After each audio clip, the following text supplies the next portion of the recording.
In this video, I will show you shortcut key to zoom in and zoom out in MS Word. So press and hold Alt, press and hold Alt,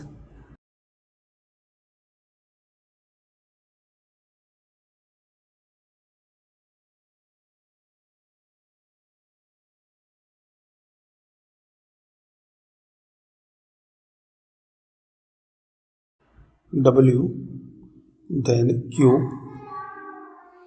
So you can zoom 200%, 100%, 75,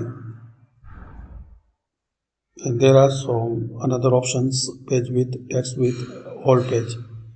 So for example, for 200%, press the number 2 on your keyboard, then press enter.